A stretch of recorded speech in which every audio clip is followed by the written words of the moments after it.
Welcome to this special broadcast exploring DRM technology. I'm Scott Hollinger.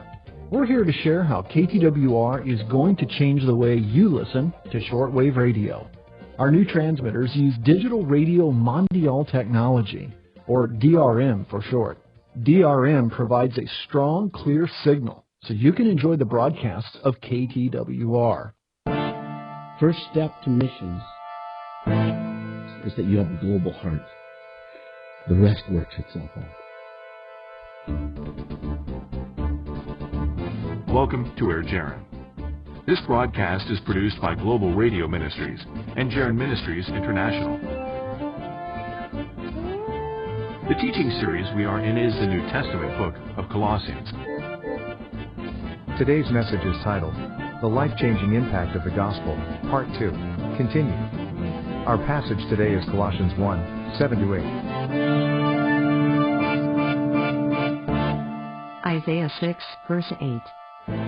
And I heard the voice of the Lord saying, Whom shall I send, and who will go for us?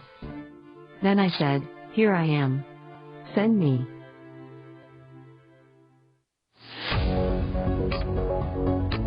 Have you ever wondered why God chooses to use people to spread His gospel message?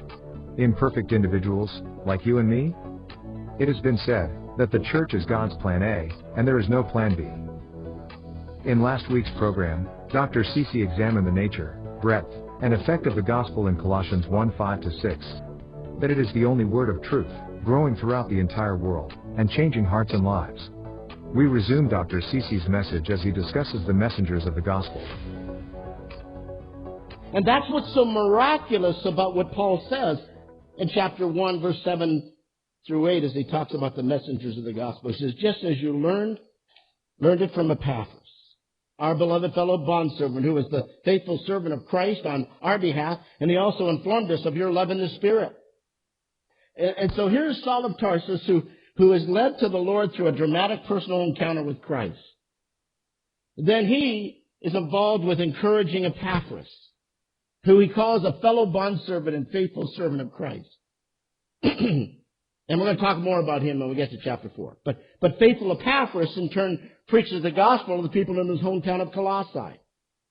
And the Colossians respond, and the church is started, and then Epaphras travels 1,200 miles to Rome to inform the Apostle Paul about the challenges that are facing the church and about their love in the Spirit. And Paul is amazed because he knows that love is attractive.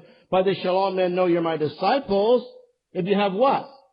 Love for one another, right? John 13:35. And so he knows that.